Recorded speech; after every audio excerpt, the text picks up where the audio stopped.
Ladies and gentlemen, boys and girls, welcome back to another exciting, amazing, All Hallows Eve episode of Hollywood After Dark. Folks, it is Halloween 2022. What the fuck you doing here? Why you out? Not having a great time. But you know what? News broke today. We're talking about that. A24 presents Friday the 13th prequel series. Is it going to be something amazing, or is it just going to be a remake of the movie Lamb? We're going to be talking about that. Maybe a little bit of Gamergate stuff, as well as The Rock and his disdain for Shazam. That's right, folks. Hollywood After Dark. Let's fucking go.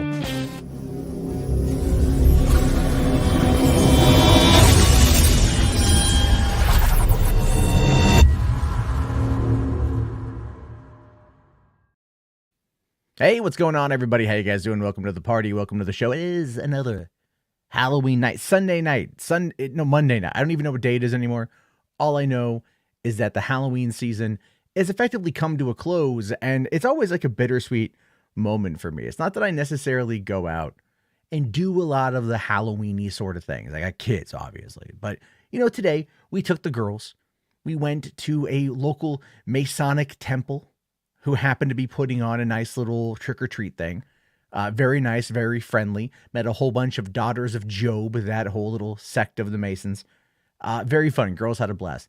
We took them to the mall where they had, trick-or-treating in the mall. Because, nowadays everyone's fucking fearful of going around neighborhoods, right? Everyone's afraid of the dark. It's all like, you can't go out and do trick-or-treating in neighborhoods anymore. You can't do it, folks. You have to make sure that the children are protected. It's the panic from like the 80s, man. Insane. It's insane. All these kids who grew up literally having like no supervision became hyper anal retentive over how they helicopter parent their kids. And it's not to say that I feel that like every parent should just be all like, that's right, little Johnny or Jane, feel free to walk out into the evening or on Halloween at the age of 7 years old to go and get your go with them, obviously, but like, let them fucking experience that shit. My kids are 3 and 4, almost 5. So I get it. I totally get it. Yeah, that's right. You do Sucker says, watch out for the fentanyl. Rainbow. Here's the thing, man. Get like, totally give me some of that rainbow fentanyl, right? Totally give me some of that rainbow fentanyl, man. Why not? Screw it. I'll have myself a nice evening, folks. So anyway, yeah, today we did that, and came back and ended up, what were we watching? We were like, going to watch a movie. We did watch a movie.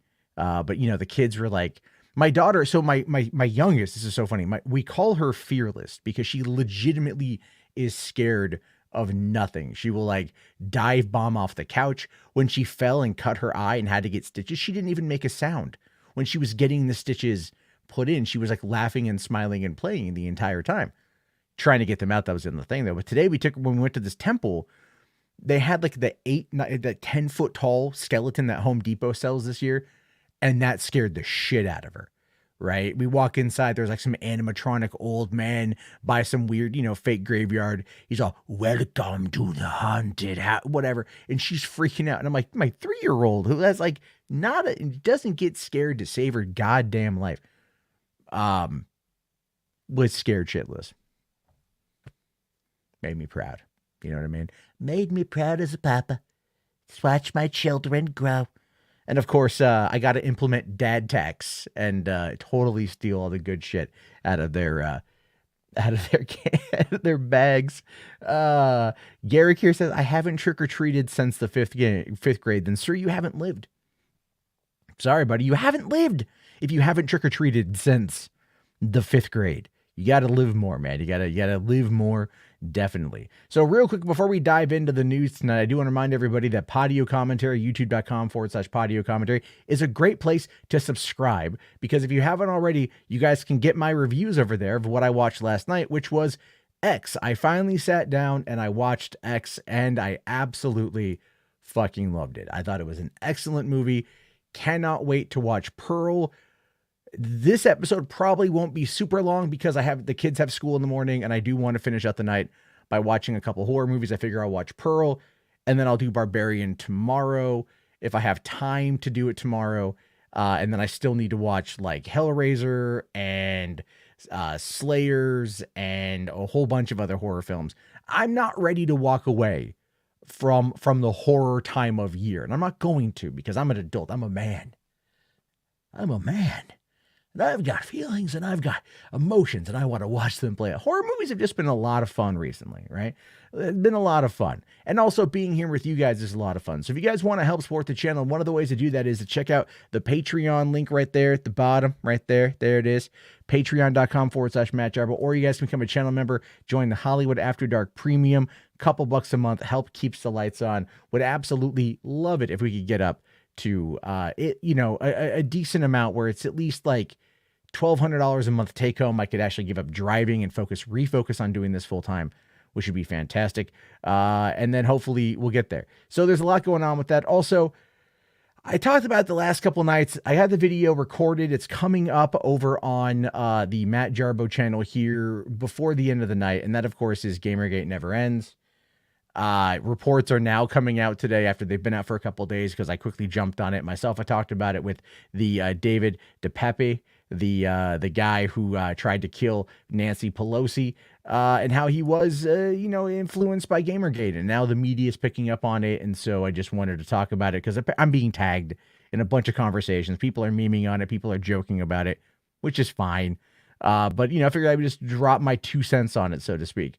So there is that one, but I do appreciate, everyone checking it out. Ryan here, $10 super chat right off the bat. Thank you very much, Ryan. Says, in the spirit of Halloween, here are 2 animated shorts. One is called 2 in the AM PM by J.G. Quintel, the creator of Regular Show and Close Enough. And the other was Lights Out by Jennifer Hager. Okay, I'm sure. Okay, that's the message I got on. Okay, cool. We'll check those out towards the end here. We'll definitely do that. Thank you very much, Ryan. Maladin here says, I already left your X review. 2 horror movie recommendations. Thank you very much. Thank you very much. Yeah, I saw you comment on it. I know you really liked X a lot. I really liked it. Like I said in my review, this movie, like it was so well written. It was so well written. It could have easily been a compelling relationship drama without the violence and gore, which I'm totally okay with. So, if there's a little wonky right now with the StreamYard, I apologize. I can see it here. It's been going up and down for the last minute or so. Definitely annoying as all hell. Garrick here says, we should do a stream where we watch James Gunn's old shorts in the late 2000s. Oh yeah, dude, PG porn was great. PG porn was hysterical. I was introduced to that when I was in LA, and I was like, what the hell is this? From people who you wouldn't assume would be into that sort of thing, right? The people that are just like super, I want to say conservative appearing. So there's that. Reed here says Percy Jackson is almost done filming. That's true. It is from what I was reading, but we still won't see it for a while. Chan Talks More Movies says, I didn't care for X. I liked Pearl, one of my favorites of the year. It's so weird. I'm going to watch Pearl tonight, but it's like, how do you watch Pearl or how do you watch X and like not like it? I guess maybe, I can understand because there's like a couple weird plot things with the movie that might actually kind of bother people. And I get that. It didn't like, I had to think about it a little bit once it was over, but I really, really liked the gore. The kills were great. The fact that they didn't really explain a lot to you, you had to kind of like you figure it out, I thought was pretty cool. And it's way more twisted once you kind of stop and think about it. Like that's the beauty of it. That's the beauty of great. Jason Z here says Jason X was fantastic, one of my all-time favorites. Oh yeah, dude, I love Jason X. It's so bad it's great. Taylor here, StreamYard, skin to StreamYard. Yeah, you know what it is, man? Is like I bought the cord, the Ethernet cord, and I just keep forgetting to run it from my PC out to the other room where the modem is. Music Man here says X was good, but Pearl was better. Nice. I'll have to check that one out. Zachary here asking, what's my favorite Friday the 13th movie? My favorite Friday the 13th movie is Freddy versus Jason. Like outside of the original, I just love Freddy versus Jason. I know it's like non-canon, whatever the hell it is, but none of these things really are outside of the original, really. But the original, the original is so iconic. And like Tom Savini doing the arrow through the throat on Bacon was just amazing. So I'm like really, I'm a big fan of that, of the practical effects used in the original, and it's so iconic that there's no getting around it. Chanier says, I think it just felt like a mess slasher movie to me, but Pearl wasn't so much a slasher and had very old Hollywood vibe and style and a lot of things to say. I mean, X had a lot of things to say about like, cause there's a juxtaposition between some of those characters and whatnot, but it really had a lot to do with like kind of talking about where the adult industry was in the late 70s and like what it was going to be.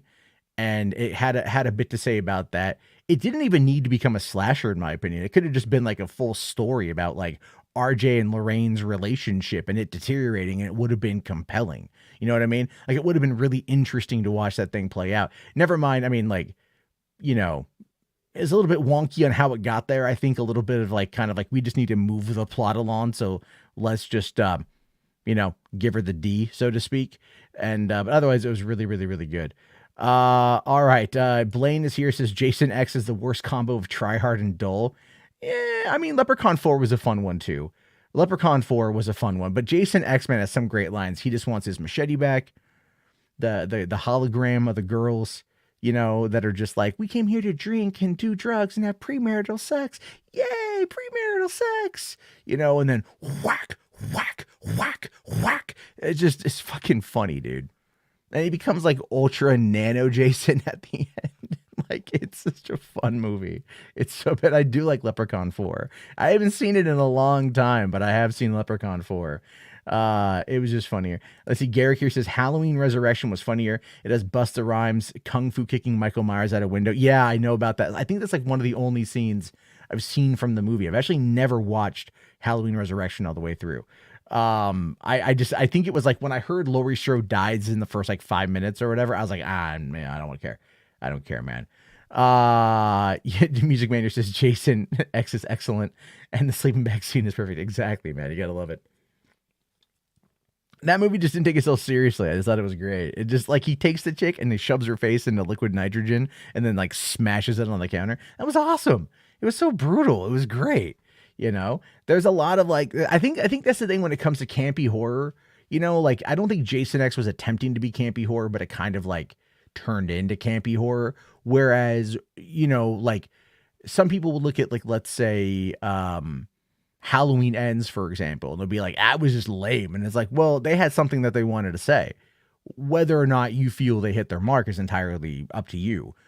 I think they did, personally. And I like John Carpenter's response to the pushback. He's all like, fuck it. Like, fuck them. John Carpenter is like, what, 80? He doesn't give a shit. Hell's going to do whatever he wants.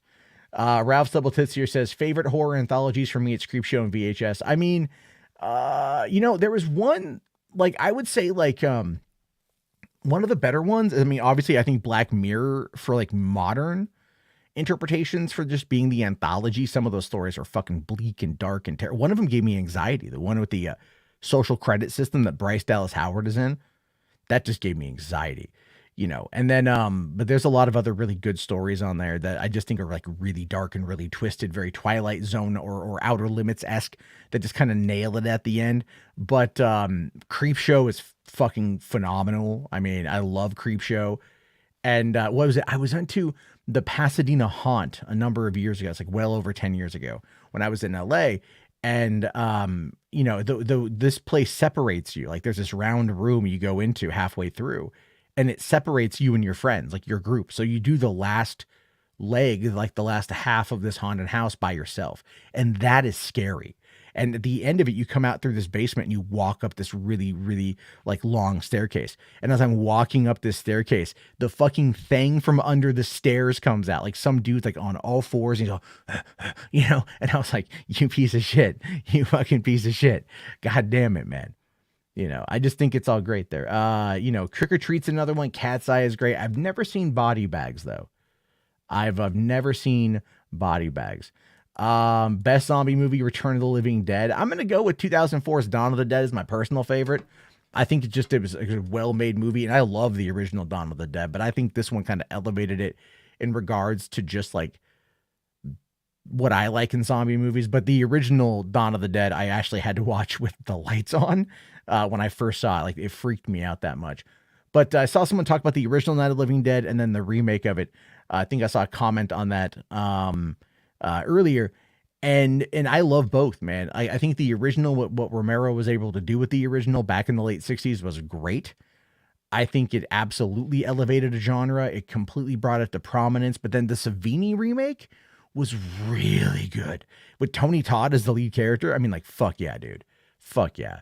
Like, I love both of them. I think they're both fantastic. But like, for me, it's Romero, you know? I just think Romero, like, you know, you watch like Night, Dawn, and Day, and like they're kind of different, but they're also, you know, they feel very much in line.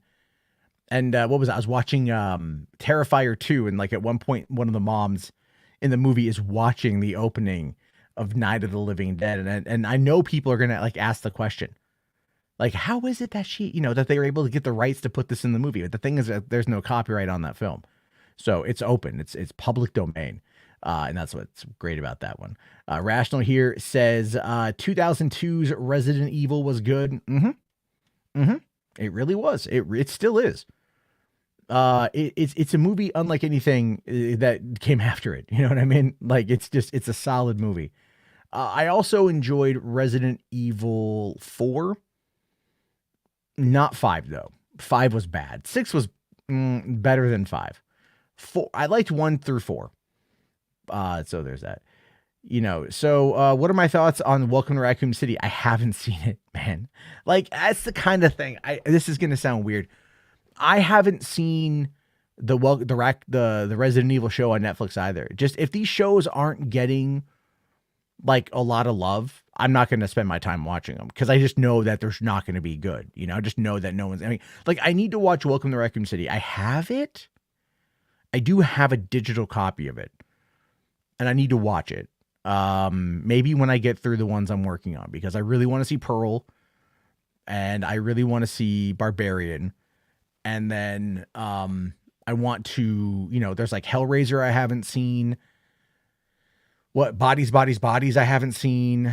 Slayers is a new one that just came out with Tom Jane that looks interesting. There's a lot that I just haven't watched recently that I've just been like really excited to dive into. So I got to figure out the best way to do that. Buddy Love here says, just watched the 2009 Friday the 13th.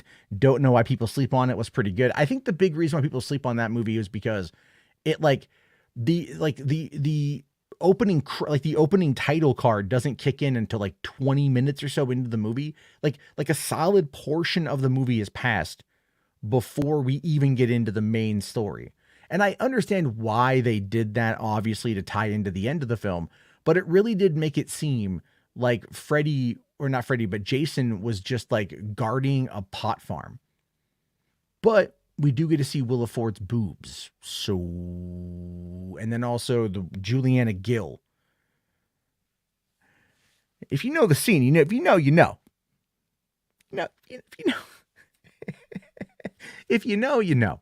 That's all I'll say about that one right there. Because it ends up being, it's there's a subreddit called Watch It for the Plot, and that's a pretty favorite one to be posted over there. So there's that one. Let's see. Marcus Nispel also did the Texas Chainsaw Massacre remake, really, but he also did Pathfinder and Conan the Barbarian, and neither one of those, like, the excellent premise.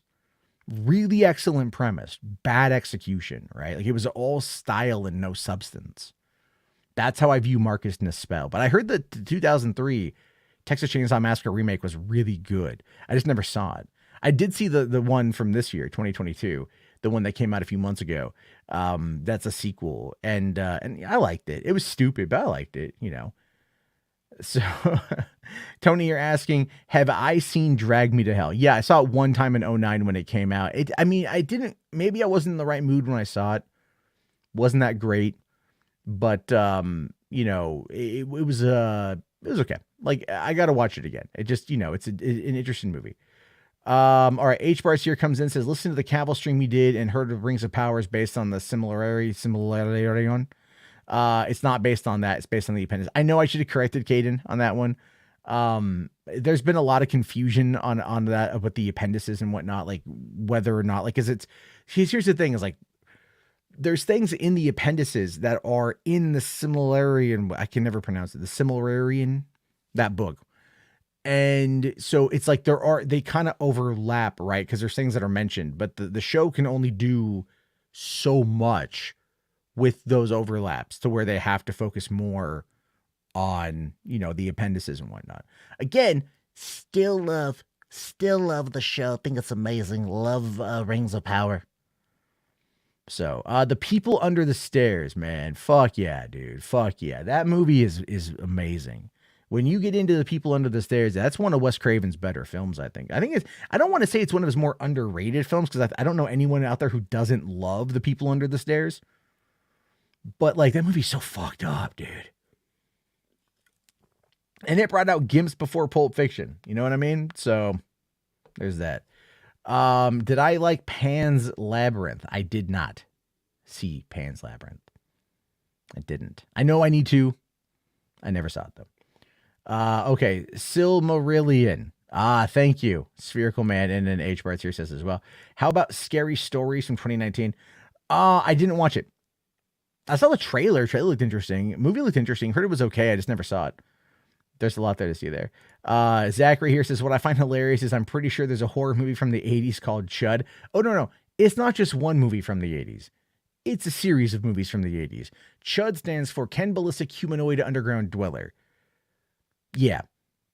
I mean, it kind of makes a lot of sense. There we go. Anyway, is the Lorax a horror movie? Only in my own mind it is. Only in my own mind. There's definitely, I did not care for the Lorax. I hate that fucking movie. Tonight, though, what were we watching tonight? We watched, The Legends of Oz, the 2013 CG sequel to Wizard of Oz. It was on Amazon. It was something my kids could watch. I was like, I wanted to watch a bunch of different movies on there, but you got the kids. So, all right, RJ asking, am I going to talk about Nibel leaving and retiring from the platform? It's a huge blow to the video game community, but doing what he did for free isn't easy or sustainable. So, yeah, that was the thing that happened today. I don't know if you guys are gamers out there on Twitter. There's a guy named Nibelian who had 440,000 followers, was kind of like the guy. Him and Wario64, the guys for video game news and information, right? Wario covers a lot of the deals. Nibelian actually was really good in keeping up to date on the news. And I'm pretty sure a lot of people in the industry went to him. They went to him and they would give him updates and whatnot. And he was really well connected. The problem with him is he did it all for free, which is not something you can do forever, to be honest with you. That's just the way that it is. And so he recently, I thought it was Nibble. I ain't saying anything with an NI, you know what I mean?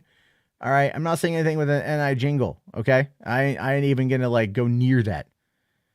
I will say, Nibel. I don't know, man. I ain't saying anything with an NI. Not going near it. Not going to do it. Not going to do it. It's not going to do it.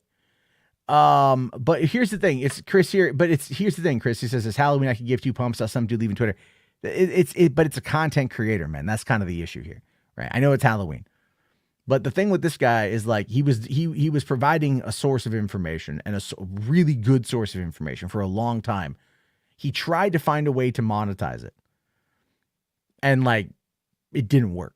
It just didn't work. That's the problem when you are that kind of just that information spout and you don't build a community around it, right?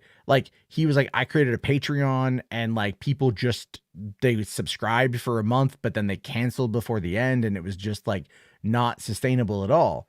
And that's kind of where this guy just bailed out and whatnot. So I'll tell you what I think about this, though. I think the problem with this guy is that he thought this. I hate to fucking say it like this, and I don't mean any disrespect. I think the guy thought he was too important for his own shit, right? And I say that as a content creator who heavily relies on support from you guys, right? I say this, like, legitimately, I rely on you guys more than you know, and you guys are very supportive, and I'm really appreciative of that. The difference is like, working on building a community is something that I care about. I don't believe really kind of did that. He had his fans, but the issue here essentially boils down to he just didn't do the right moves as he was building this up. The grind is tough. And he ended up bailing out and stuff. And like, everyone's acting like the guy fucking died, which he didn't die, but it is a blow. And it goes to show you that if you like these sort of things, these kind of, sources of information, then like support is needed and everything else. He says here in the goodbye post that he overestimated the amount of care people had about him as an individual person versus the service he provided. People cared more about what he did than him. It's true. It's true. I mean, it's very true. It's very true. And that's where, like, that's the tragedy of it, right? Like, you build and you build and you build, but if you don't build something that has a solid concrete foundation, you're not going to get the support that you want. And that was the thing over when I was Mundane Matt. That was a big part of Mundane Matt. I thought I had built that, but in reality, what it was is I was just a part of a machine where people just wanted to be angry at the left, and I facilitated a lot of that, and that's a big problem. So, there's that. Here's the thing though. He says he's not upset. That's actually a lie. That he's absolutely upset, dude. You don't spend all those years building that up and then like go to monetize it and have it fail spectacularly and then leave the platform completely. If you're not upset, and that's fine for him to be upset. There's nothing against him being upset on that. I think the thing to remember here is that, like, he's a person. And he is, there is a certain level of respect we should give on a human level here. But it's like Jeff Keighley's out there like heart. And I'm like, dude, fucking hire him then, man. Fucking hire this guy. Hire him to run like, news division for the Games Awards or game shows or whatever the fuck it is, right? Someone should hire this fucking guy. But then Mladnir says he goes to Angry Joe for his gaming news. Oof, yeah, that's pretty bad, man. Angry Joe. More like, just like, oh God, I don't even know. H-Parts here says 2016 listening to Mundane Matt talk about Hillary and Trump while playing Metal Gear Peace Walker fun. Yeah, I know, buddy. I know, H-Parts. I don't know if you just got here, man, but this is going to be popping up on that channel here in a little bit. So I'm just waiting for it to kind of process at the moment. But anyway, let's get off that subject because that's kind of a fucking downer. And it is a downer, but it is true. Like, if again, the thing is here, if you want to help support people that you like, then that's, it doesn't need to be anything more than just like liking and like sharing. But, ad revenue is only going to get worse, man. YouTube's been down. So, I mean, there's a reality where in the next couple of years, a lot of content creators that you like are probably going to end up going away or DSPing the fuck out of it, where it's just constantly handout. Because that's what that's just what they're going to have to do. You can't, I really do. Like, I would say, like, it is, and this is the truth of it. A lot of what we do requires a lot of effort that you don't see. And that's the hardest thing to convey to people is that, but it is what it is. It is what it is. That being said, I want to talk about some news today. So what we found out is that Kristen Milotti has been cast as Sophia Falcone in the Penguin TV show. So she is the female lead of the show. She's his daughter. And that is going to be a very interesting thing. I think when it comes to her, like, she was good on the things that I've seen her in, and having her go from like, How I Met Your Mother, I think Palm Springs and a few other things, to diving into this particular series is going to be very fascinating, because what we're going to be able to see is like her acting chops. And I think like a lot of people out there need to realize that the acting chops are something that all these actors want to showcase, right? You can do comedy, but you are really, really, really going to want to do, like are gonna want to do. Sorry, I got distracted. I forgot what I was saying there. I just got sent a tweet from Elon Musk to Stephen King about the $20 verification.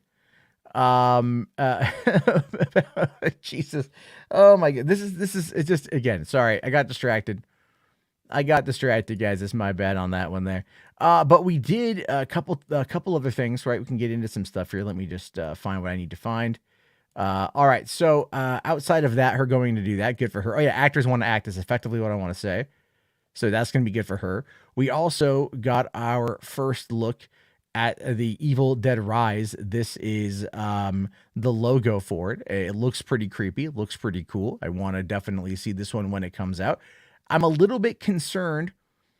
Thank you very much, buddy, for the $5, man. I support you. Thank you so much, man. Really appreciate that. It's really good. Basically, yeah, look, here's the thing. I'm wondering how the general audience base is gonna look at something like Evil Dead Rise, because Ash isn't in it. It takes place not in a cabin, but in an apartment building.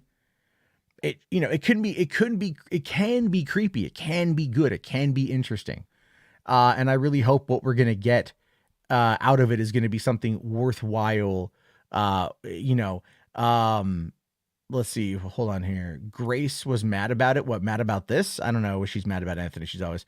H Part's asking, do you think Ash will cameo? I don't know, man. I think Bruce Campbell might. I know he said he's done with the character, but I think they need to find a way to like wrap up the TV series. And this is the way to do it. To find a way to wrap up the TV series and go from there. This is definitely the way to do it. Music Mania says this looks like the remake logo. It does. Yeah. So, I mean, it could, they could find a way to tie it all together. That would be very fascinating to see. I'd love this here. RJ asks, this Rise movie is a sequel to the 2013 remake, right? I don't think so. Here.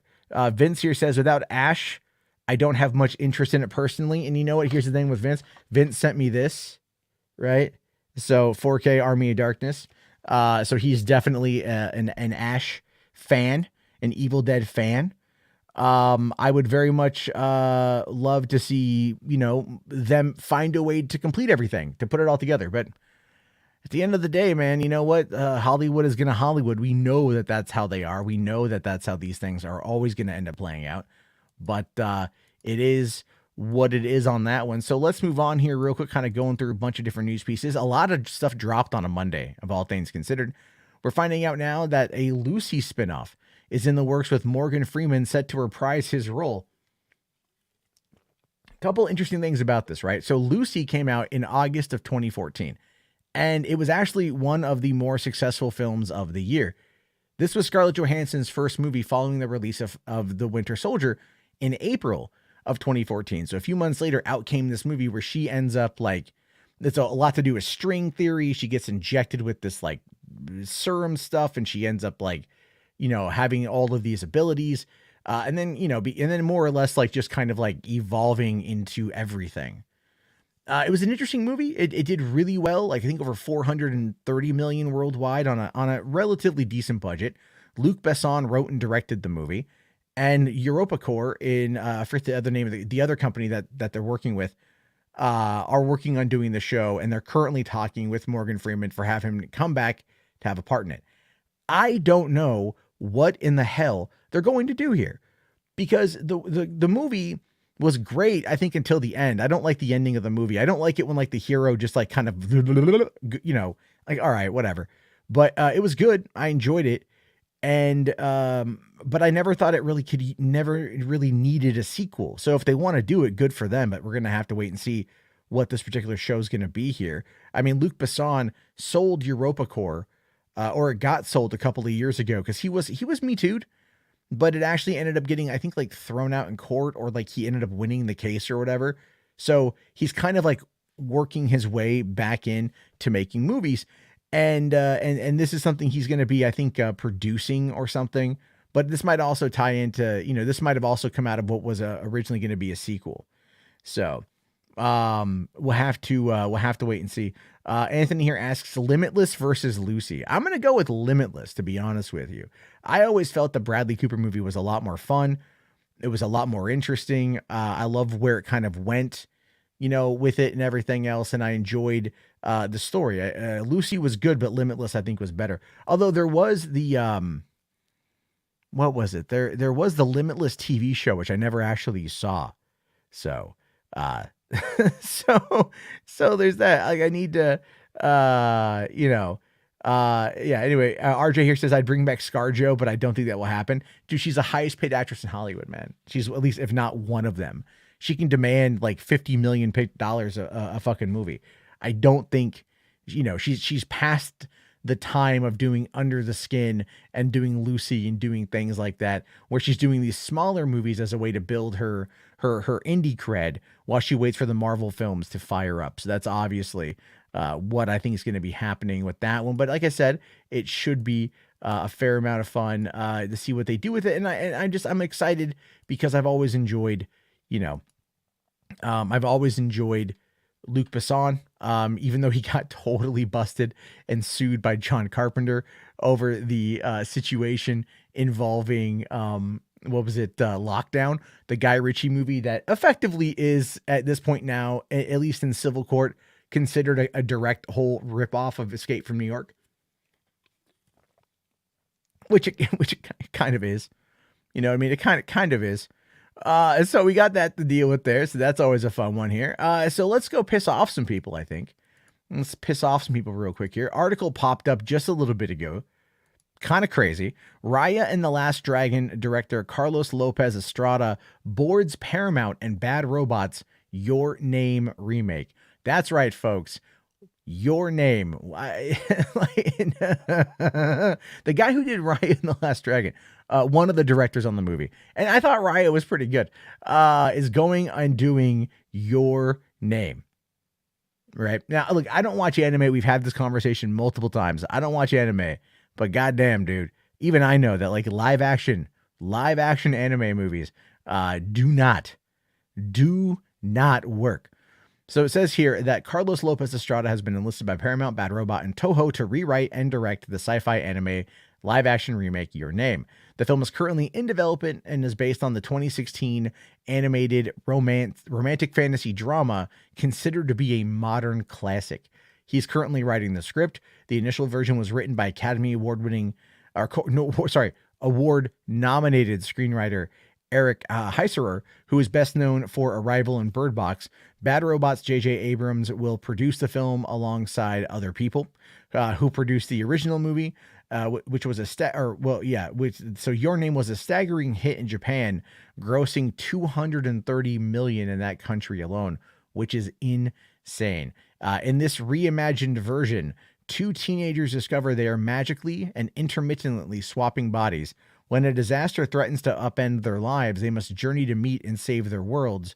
Toho will handle the distribution of the film in Japan. Paramount will release the movie in the US and to all other international markets. And this is just like, oh my God, right? Okay, RJ says here, they're doing a Native American spiritual realm take on the material, apparently, based on the last pitch they did. It's going to be a huge mess, straight up cultural appropriation. I mean, I don't think that, that the indigenous cultures have like a complete like stranglehold on like spiritual realm shit, but like maybe, I don't know. I mean, like it could be whatever, man. It's going to be nuts. The whole thing is just going to be crazy. It's just going to be crazy.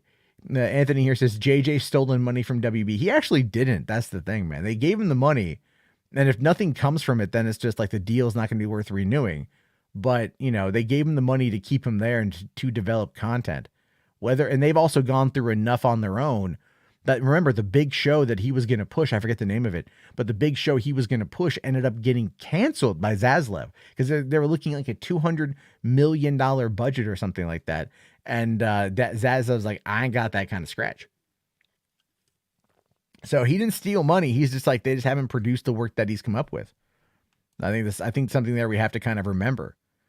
RJ here says this isn't the kind of anime you do a live action version of. Nothing about it works for the American, works for an American live action version. Nothing about it. But here's the thing with that though, man. right? Obviously, they want to, I mean, look, say what you will about 2017's Death Note. It was considered a success on Netflix. So much so that they did ultimately, start developing 2 and 3. But that ended up kind of going bye-bye. I think when Adam Wingard left to go work with Warner Brothers on the Godzilla stuff. But after that, it's kind of like, well, they're doing their other stuff. They're going back to the drawing board. It's that whole thing. It's the whole thing where, again, the vast majority of people who are going to watch this don't know what the fuck the source material is, nor do they care. And I think that's something really worth like remembering in these scenarios, but anime and horror movies very much have been revitalizing the box office, right? They've been very much revitalizing the box office in a number of ways. So in that particular, I mean, like that way I would not fuck with it. Right. I wouldn't fuck with it. I think it'd be really, really, really dumb. Well, it's a streaming movie. I think here's the thing. Also, we're at a point now where streaming and theatrical, there's really not much separating them. I think at this point, it's really just like the terminology that's being used, as well as people and their prejudice maybe towards one or the other, right? Because you have people that on both sides are just like, I fucking hate streaming movies. There's low budget shit. And then you're like, yeah, but like Red Notice fucking cost like $200 million. Like, yeah, but it sucked ass. Like, yeah, but it still cost $200 million. And if that would have been in theaters, would people have liked it more? That's the question. If it would have been in theaters, would have actually been considered a better movie. I personally think Black Adam would have been seen as a better movie by critics if it was a streaming movie. I do. But I don't quite know how that would have played out. The audience seems to like Black Adam, even though at this point, I can't really see it cracking that 400 million until it goes to China. And even then, it may not crack 600 million. So anyone out there who's saying, hey, the Black Adam movie is going to probably do $1 billion is not going to happen. But we'll have to wait and see. Taylor here says, seriously, go watch Your Name. I don't care if you don't like anime. I don't care if you don't like animation. You will not be disappointed. And that ultimately tends to be like the big factor here, that like a lot of people are just kind of like, are really just kind of like, just are trying to push things where it's like, if you just go watch it, you know what I mean? Like, it's kind of like not everything you watch ultimately has to be, I'm not big into anime. For me, it's not the movies, it's the shows that predominantly bother me. Right. I think the movies are generally okay because they have like, it's condensed and they have like story. They have like stories to tell and shit. Whereas this other stuff doesn't, like the series they just require so much time. HBart's here for $5. Thank you. Says, All Quiet on the Western Front is a great streaming film. Check it out. It's a German remake of the original 1930s film. Yeah, it looks good. We watched a trailer the other day. There was there was a thing that I saw tonight where I guess like some people were saying like, oh, a movie about World War I, they had to go make it political. They're shit posting, and they got picked up by some outlet treating it like it's real. It's like the same thing with me and the Superman tweet. Like I was shit posting and it got picked up by TMZ and everyone got fucking mad at me over that. Like, it's goddamn, guys, stop giving people fucking stupid. The stupid takes attention. Command Unit asking, have I watched Edge Runners yet? I haven't, man. I almost did the other night. But I just ended up watching a horror movie instead. So, but I need to. I definitely want to. I got a free member chat. Let me find it here. Mo Moon asks the question, Jarbo, why do you hate everything I like? Well, you like me and I don't hate me, so it's not everything. But you also like Max, so that brings certain things into question. No, I don't know, man. We just have different tastes. It's perfectly fine. Right? Like it's perfectly fine to have different tastes on stuff, Like not everyone likes what I like, and I don't like what everyone else likes. I mean, but I'm open to liking what other people like. I think that's the thing. I think if you can argue the movie, if you can argue the show or argue the idea, like in a compelling enough way, you know what? I think you could find a way to get people into it. It's like, that's kind of what I want to do is like, you guys tell me a shitty movie that you think's a shitty movie. And if I don't think it's a shitty movie, I will fucking argue incessantly about why I don't think it's a shitty movie and why you should check it out and why you might like it. And I do think that through those kind of conversations, if seeing somebody else's perspective can potentially open up a very interesting approach to it here. So we got Jess for 5. Thank you very much, buddy. Says, do we have to abduct you and Clockwork Orange you into watching anime? Seriously, watch it. Let's red pill you some more. You gotta do another anime red pill night. It's not that I don't want to. Again, it's literally just like the movies are easier to get into than the shows. Movies are just like hour and a half, 2 hours. I'm good. My only thing is I watched fucking Ghost in the Shell and I watched Akira, and they were both fine movies, but they just had really dumb fuck you endings. And I know that they very much dealt with philosophy and they the metaphysical, and like I get all that. I understand what they were going for. I truly understand what they were going for with that. But at the same time, when you're just watching it, you're just like, why? You could explain this in such a different, better, and more concise way. And they didn't do it. They just simply didn't do it. And that's on them.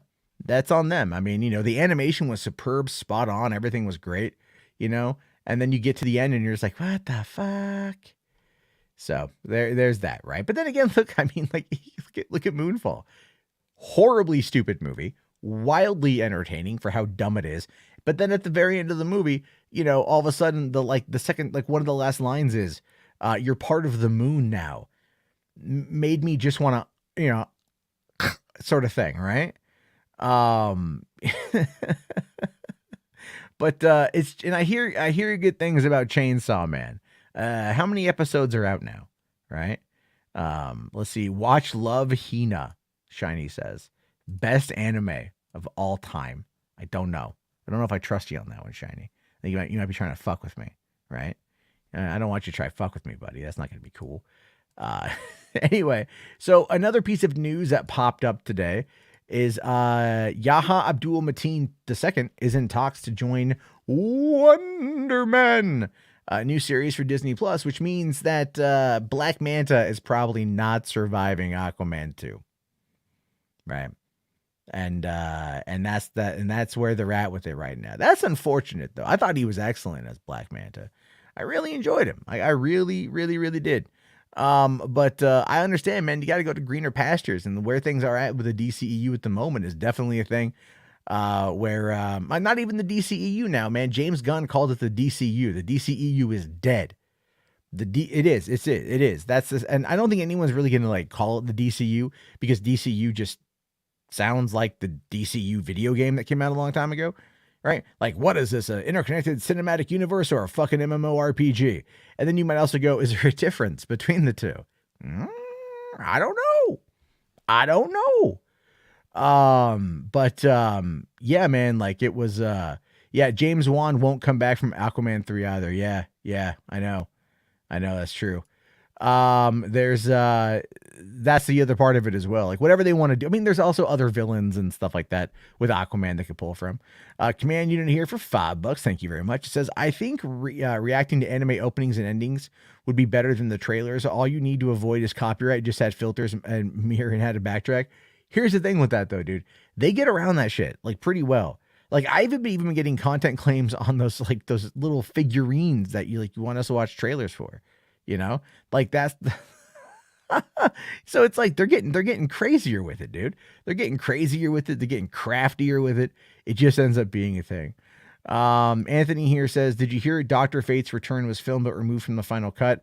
The Rock is a loser. I did hear about that. Yeah. I got some other stuff with the Dwayne The Rock Johnson as well, that we can talk about, because it is going to kind of go into a little bit of I don't want to say rock bashing, but it's going to go into a rock discussion. And there are going to be certain people in the chat that are going to be a little bit on the, no need to bashing on The Rock again. I'm not. But there's business to talk about here, guys. There's business. There's businesses that's going to be happening here. Okay, we've got to talk about that though. I mean, Dr. Fate, well, that's actually kind of a spoiler, right? You say Dr. Fate's return. But you don't bring in Pierce Brosnan for a one-time show, you know what I mean? You don't bring him in like that one here. All right, RJ with $10, man, thank you. Says, what do you think of the controversy surrounding the race swap of Wonder Man from the usual chuds, but also a POC community who want black actors playing black characters so they can elevate those roles? Yeah, that's a toughie. So, okay. Okay. So that's a fucking loaded question, sir, but let's try to break it down here. So I personally think that race swapping for the sake of race swapping is stupid. I do. I think it's dumb. I think create a new character or pull from a litany of other characters that fit the race, creed, gender, sexual orientation that character has. And there's a bunch. There's always a bunch. You know, and the people out there say, but you can't take a smaller character and elevate a smaller character. The answer is you absolutely fucking can. We live in an age where you can make smaller characters cool. It's how you actually make those characters cool, right? You have to tell compelling stories. You can tell compelling stories about roughly anything, anybody, and make them interesting enough for the general audience to actually give a fuck about.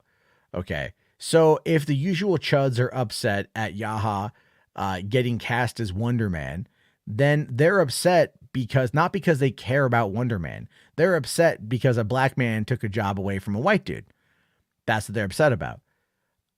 Now, that's it. Like, that's the whole thing. Is like where I think that's where they're at with it. Because knowing them well enough, they don't actually care. There's no one out there that's like standing Wonder Man. There's not one of them is out there like, guys, but I have all my Wonder Man comics. I'm gonna burn them now. Like, they're not doing that. They only care because of the skin color of the actor, who, by the way, just to kind of put it out there. All right. And I know I'm not alone in thinking this. Yahya Abdul-Mateen II is fucking phenomenal. That dude is a fantastic actor, right? So any role he's going to bring a lot too. But when you look at the POC community that wants black actors playing black characters so they can elevate those roles, they're also correct. You know, because like it's just, you know, it almost feels, how do I say this? It almost feels like it's a shortcut to get what they want by having, you know, Hollywood is afraid. Hollywood is afraid sometimes of keeping in line, you know, with certain casting because they're afraid of the blowback on social media. It's not really that big of a deal, right? Most people out there don't give a shit. I mean, truly, most people out there do not give a shit. But they also don't come out to support other things that they should support. They don't, you know, like if they cared, where were they watching Black Lightning? You know what I mean? Like, why did that show get taken out so quick when it's like, you know, or Batwoman after season 3, you know, it just went down. There are things they could, Naomi, for example, like the Warner Brothers was trying to play to that base. But it didn't work as well as they wanted it to. And that's unfortunate. There's a lot. There's like, dude, here's the thing, man. Put time and energy into developing Static Shock. Bring in an unknown, gifted black actor to play that role and watch that person fucking dominate. Static Shock. People love Static Shock, dude. White, black, whatever, man. People love Static Shock. You bring in a good enough character and you've got that. And you can find a way to make it work. The problem is, though, is we give all this attention to idiots, right? Like the person on you know, TikTok that's all like, if you are a fair-skinned individual, if you are a translucent American, you should not go and see Black Panther Wakanda Forever. It's not for you. That's ridiculous. That's gatekeeping, and it's fucking stupid. It's so goddamn stupid. Like, no, I've already got my tickets. Eat shit. Fuck you. I'm going to go see the goddamn movie. And you know what? I'm going to like the goddamn movie because I can already tell you I'm going to like the fucking movie. And I'm going to like it for, you know what? For watching the culture of Wakanda getting further explored on screen because I thought it was really interesting. You know, and it's like, it's also not fucking real. It's not real world shit. It just drives me up the wall that the media gives as much attention to these idiots as they do. And then what even pisses me off even more is you get all these lefties that do the same thing. They give all this attention to these clearly deranged, deluded individuals. And then you get the right-wingers jump at them as well. Like, again, like I talked about this last night, friend of mine, great guy, love the guy, was like on Facebook going like, I guess I can't go see Black Panther because I got fairer skin. And I'm just like, dude, shut the fuck up. Like, the fuck is wrong with you? Stop spreading this bullshit. It's not real. It's like Mad Max Fury Road. 7 years ago, there was this whole controversy about like how apparently men's rights activists were saying boycott the fucking movie. Well, here's the thing with that, is it wasn't men's rights activists. It was actually a guy who at this point he was definitely alt-right, but he was a pickup artist back then who wrote for a website that in its about page even said, we fucking hate men's rights activists. But the media took it and they ran with it, and that ends up being a bigger fucking problem. That's the thing I got, I talk about it in this video that's going to be coming. Gamergate never fucking dies. It's the same bullshit. It's the same absolute fucking bullshit, though. I hate it. I really, really hate it. But thank you for that, RJ. All right. H-Rush here for $2. Thanks, buddy. Says Avatar 3, The Way of Jarbo. That's goddamn right. That's goddamn right. The Way of Jarbo, baby. That's what we're doing here tonight. Ray here says, as much as I want to see Black Adam again in theaters, every week that passes brings it closer to HBO Max so I can watch it at home. See, that's the other part of that too. So we're 2 weeks in, Ray, on a 45-day window. So you only got about another month to go. and then it will be on HBO Max. So that's it. Anyway, look, man, just go back to the point here. Yaha is a fantastic actor. Whatever he is going to be great. So I'm looking forward to seeing that shit. Moisture with 10 bones. Thank you very much, buddy. Saying here, nobody cared about Idris Elba as Hemdall or Treat Thompson as Valkyrie. You mean Tessa Thompson as Valkyrie? So why are we making race swap characters a big deal now? Would you have been against Giancarlo Esposito playing Xavier? I'm actually not. Like, I'm not against it. Look, just because I think that they should do it, it doesn't mean that I'm not going to like what they do. I think that's the difference, because I would prefer it if they stuck to what was already previously written by other people. But that being said, if they feel they have a better way to go about it, then show me. I think that's the difference, though. Is I'm not a dude. Let me just say this. Like, for one, if they're like, look, we want to bring in Denzel as Magneto and Giancarlo Esposito as Xavier, and that's going to be our power dynamic for the MCU's X-Men. Part of me is like, okay, I mean, like, is it checking a box? Is it playing into a particular narrative? Is there a reason to do this? I have to ask myself those questions. There's another part of me, the fanboy part of me, who fucking idolizes Giancarlo Esposito and fucking loves the fucking shit out of goddamn Denzel Washington. That's like, sign me the fuck up. You know what I mean? Like, both things can simultaneously be true. I'm like, look, if you can do it, if not, show me something worthwhile then. But if you phone it in, if it's just done because you're afraid of some online Twitter backlash from anonymous individuals that are probably bot campaigns that we know now can bully studios, then the situation boils down to like, no, fuck that shit. Like, that's stupid. But if you have something you want to say, if there's a message you want to say, and this is how you want to convey it, I'm okay with that. Now, I got into it with Halogen Helix. He goes just by Paul now. He's kind of quit YouTube. I think Superman is a boring fucking character. I've said this multiple times. I really liked the decomposition or the deconstruction that happened in Man of Steel and BVS and then Justice League, right? But like this idea that Henry's coming out there now and he's saying things like, we want to have, an extremely joyful Superman. I want to bring this to the table. And I think that's stupid as shit. I think Superman, like, don't make Superman. Actually, here, I got the quote. I got the quote right here. So this is coming in today. So Henry Cavill, let me just bring this up on screen. Okay. So Henry Cavill wants to be a Superman who inspires people, saying the most crucial thing for the audience is to leave the theater with a sense of being able to fly. All right. So he says, there's so much in the way of conversations to be had. Obviously, I have a very close connection to the character, and there is something extraordinarily special about him.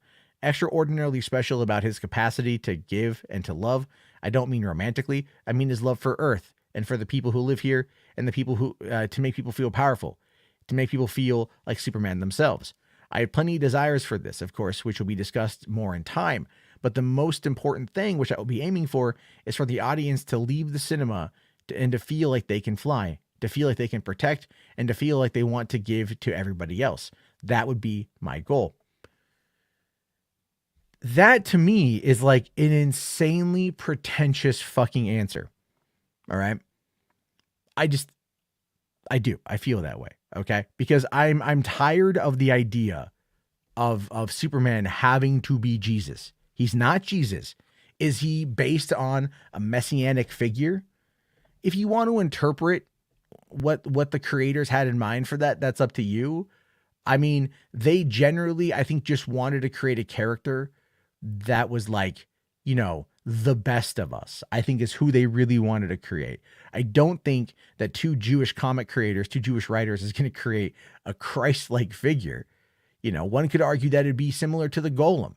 The Golem also in Jewish mythology has a bit of the same kind of approach to it as well. And that might be where they pull from, because that would be what their upbringing is. That's what they would know from their mythology based upon their religion and their upbringing. I think in this particular case, I get what Henry wants to do. I get that he wants to be this Boy Scout Superman. Personally, man, I'm beyond it. He doesn't need to be Homelander. We already have Homelander, and Homelander is great. But like, give me fucking layers. Give me just layers of shit.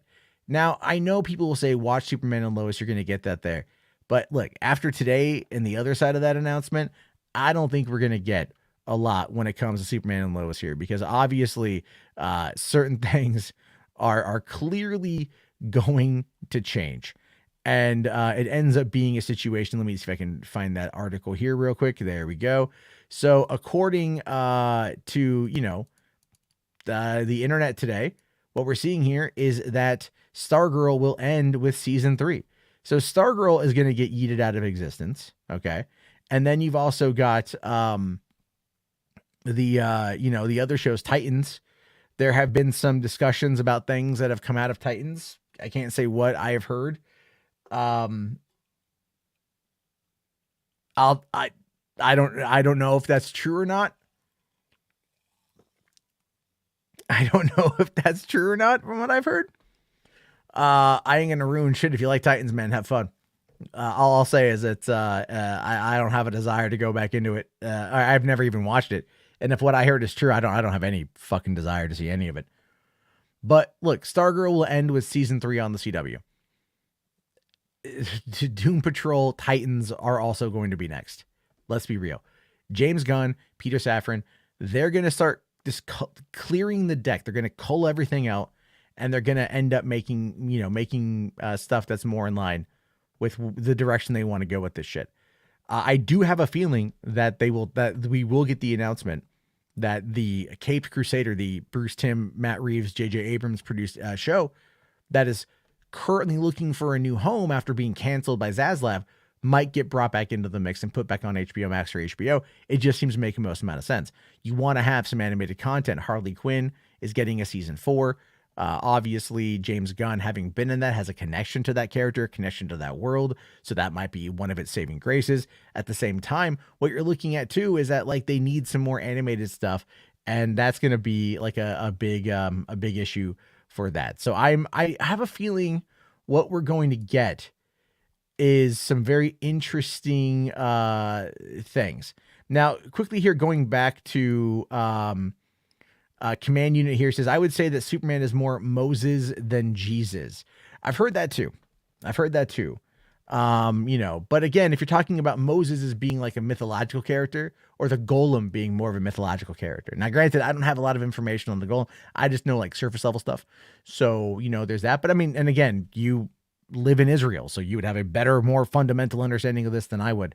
But there's definitely that one here. Garrick here says characters of Superman are based on Greek mythology, but then Greek mythology, Greek gods, messianic figure. It boils down to that particular concept, but a lot of people out there want to get it tied in to their stuff, right? To their world, to their upbringing. And that has a lot to do with truth, justice, the American way, the motherfucking stars and stripes, motherfucking United States of America. That's what people hold on to. That's what they're trying to base this thing around. I mean, that's one of the reasons why Oh my God, these takes, they're not wrong, RJ. They're not wrong. You know, Film Goblin here says Superman is based on Jesus, Moses, and Hercules mythology. Why would two Jews write about Jesus? I mean, like, come on. If we're talking, look, we're talking about Gary. It wasn't just Snyder. Go back and look at fucking Richard Donner did the same thing. Donner's interpretation of Superman is what, in my opinion, shifted a lot of the narrative. It shifted a lot of it towards that.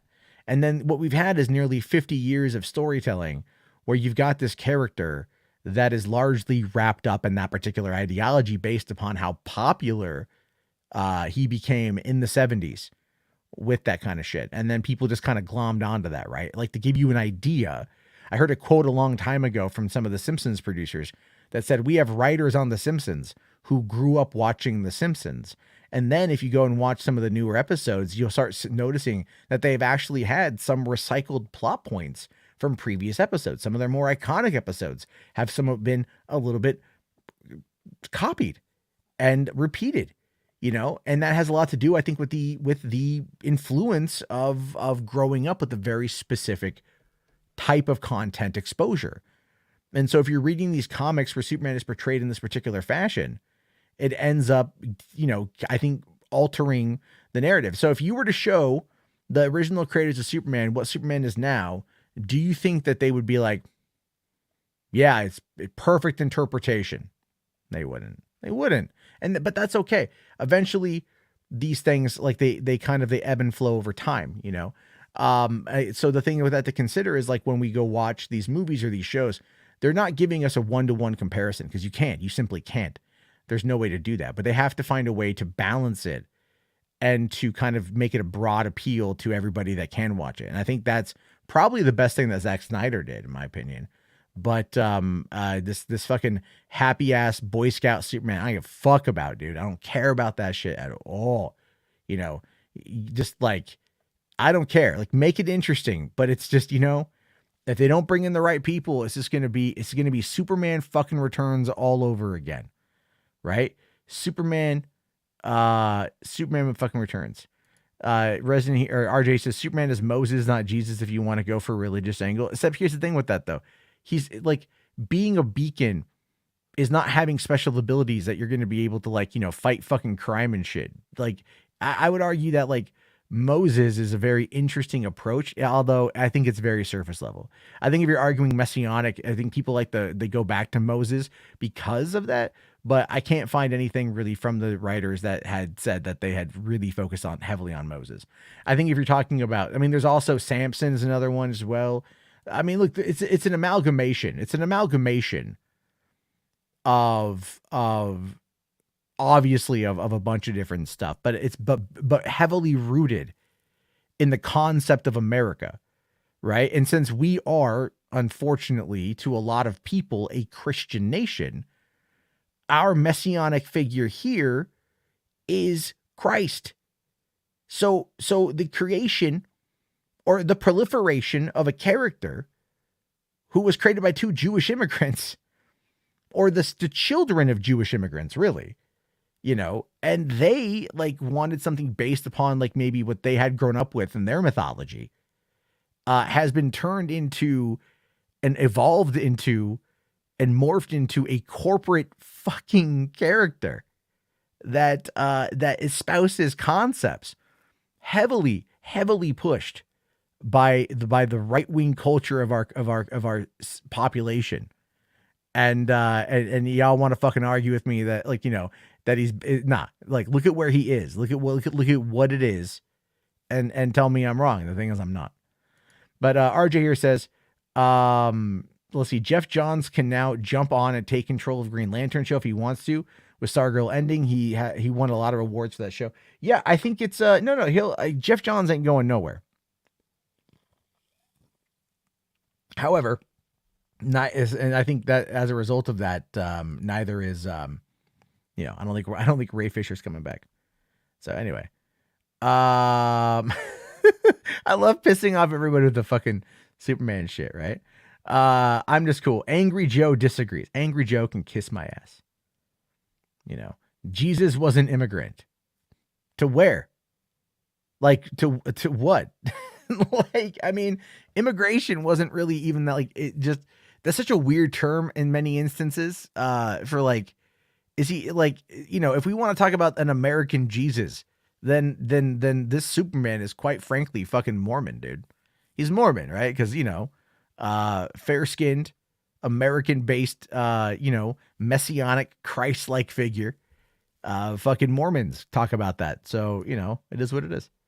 But again, this is not a real person. This is not a real creation. It's a fictional character. It's a story. It's not real. It doesn't exist. So me saying, don't make him like Jesus, and you getting mad at me for saying that is like you going like, fuck this shit. You can't don't talk shit about Superman. He's not fucking real. He doesn't exist. All right. Like, like it just not real. Right. Not real. So it's like, fucking calm down a little bit. Shogun here says, what do you think of Superman from those old 1940s movie reels? Have you seen them? That one's my favorite soups. Oh, like the George Reeves ones? Those are good, man. Those are fun. Those are really fun. Spider-Man is joyful. Thor is joyful. No, Thor is like very cynical, but he hides his pain through comedy.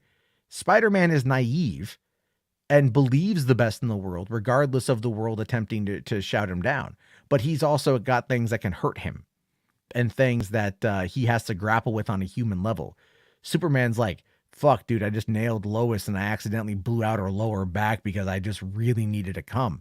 It's ridiculous. Again, you can make the character interesting. Depower him. Fucking not over 9,000 anymore. Okay. Like just make him like no, fuck that shit. Like we should never look to a messianic figure as being all powerful. All right. That leads to fucking like dictators and shit, which is why the Superman storyline with Darkseid, the nightmare shit was so fascinating. It's like, what if God went evil? In fact, even Snyder touched upon that with Watchmen, right? Like the whole thing, like we're just glad that Dr. Manhattan is fucking American. And it's true. That's the fucking concept here. Let's see here. Rational says Jerry Siegel says he based Superman loosely off of John Carter from the John Carter of Mars series. Man, no, there you go. Right, John Carter was GOAT. Love that fucking movie. Basically 40K Emperor. Yeah, a little bit there. I'm wrong on my Superman takes. I'm not wrong. He's not a real character. I'm not wrong. He's not a real fucking character. I'm not wrong. He is not a real thing. He tangentially does not exist. You understand me? So how am I wrong on my interpretation of a character that doesn't exist? Right? I can't look to real world comparisons to denote behavior and intelligence and actions and morals and things like that. There's nothing you can do. You just go like, it's like reading the Bible and going like, the story about Jonah and the whale, man. Fuck, dude, that was a riveting tale. I can't believe that really happened. Holy shit. It's metaphorical. These are all metaphorical angles of it, right? But again, we have very much wrapped the character of Superman around the more right-wing conservative value system in regards to how we view that. And I find that to be boring and largely wrong in many ways. Yeah, that's where I enjoy more of the, like, I would argue more libertarian approach to the character that Zack Snyder did. Because to me, that was way more fascinating. Anyway. There we go. Music Man here says your Superman takes are always good. They're all right. Okay. I mean those old 1940s cartoon reels, not the black and white show. Oh, I don't think I've ever seen the 40s cartoon reels. I've seen the black and white show, though. I've seen Hollywood Land with Ben Affleck. Good movie. All right. You Do Suck here says Superman is real to me, damn it. Yeah. McLeod saying that Superman and Lois should be allowed to remain. It's a show that satisfies everyone.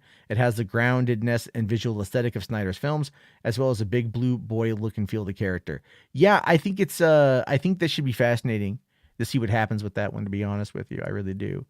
What's better than Superman? Your name. Taylor, man, you're biased, though. I'm just going to say you're biased, man. You could come back and go, what's better tthan Superman? Ranma 1/2. You could just say that. You could just, Ranma 1/2 is better. Okay, RJ here says, because Superman isn't Jesus, so it's not something to worry about. Nothing Cavill said implies that they're going to go full Christ. Dude, come on. Come the fuck on, man. Come the fuck on. You can't sit there and say like, we want to inspire people to believe they could fly. It's the same concept there. It's like no, instead of like, no, it goes back to the whole thing. 1978 fucking teaser poster for goddamn Superman. And it was like, you'll believe a man can fly. That he's just pulling from that, right? Because that's where they want to go back to. And I guarantee you, if you ask Cavill, what's your favorite interpretation of Superman? He'll be like, oh, obviously it's the Donner movies, right? It's one in part of two, I guess. Like that's what it's going to be. Because that's what he's going to go back to. Because guess what? He's fucking 39. He's almost 40. He's my age, which means he grew up watching the Richard Donner movies. Those movies 1 and 2 were out when he was fucking born. So those are the movies he grew up watching. So that's going to be his core interpretation of the character, which is exactly why he quoted the fucking poster. That's what I'm fucking saying, RJ. All right. Like you want to argue, you're like, yeah, semantics. No. Look at what he says. Look at when he was born. Look at what he would have seen growing up. Look at all of those fucking things. And that is exactly where his mindset is. All right. That's exactly where his mindset is. So, and that I'm not wrong on. That I'm 100% not wrong on there. Simon for $10, man. Thank you so much. All right. So Anakin Skywalker is both Jesus and Moses, except we never saw him free the slaves in his dreams, like he said in episode 1. So he's no Joseph, except for his lightsaber changing colors from blue to red. Well, he was supposed to be, he was definitely like space Jesus. Yeah. Like Anakin was meant to be this. Like you can argue like the Moses Jesus angle all you want. They're largely the same in that particular context, right? Like leading people to freedom, leading people to, away from danger, like, enlightening them in the process. That's the Moses is just like a precursor to Jesus el Cristo. You know what I'm saying? Like, that's what it is. Like, it's the same. There's no point of even trying to run a difference between the two. They're effectively the same. You can conflate them very easily because one of them is immortal. One of them like could fucking like parted the Red Sea and shit, which I still think is an allegory for a period, but whatever. That's all it is. That's all it is. They're the same fucking character. They just have different power levels. Like, that's all it is. So, but if Anakin didn't free the slaves, but he sure as fuck killed some of the captors. So, and he went back there and I think he went back and slaughtered Watto. If you want my honest take, that should be Tales from the Jedi season 2. Rational says here, every superhero is boring, especially Batman. Batman is not boring, but Batman is not what makes Batman interesting. With Batman, it's the world around Batman. And it's how he has to react to the world around him. With Superman, nothing harms him. So like reacting to the world around him is just more like social fucking commentary. I could just imagine Superman with like an NPR podcast, sitting there sipping on his cup of Joe. Hi, everyone. Welcome back to Metropolis K980. I'm Superman today, and we're going to be talking about life. What does it mean? Well, I'm old, and I've lived a long life. I've seen a lot of things out there. But you know what I want to talk to you guys about today? I want to talk to you guys about a good coffee filter. That's right, folks. Today's episode of the show is brought to you by Metropolis Coffee Filters. These are not your normal K-Cup filters. These filters taste amazing. They do something that even I couldn't do when I saved the world from Lex Luthor all those years ago. I thought I was able to bring about savior of humanity, but it wasn't that. These K-Cups, ooh, amazing. Filters, amazing. Love them.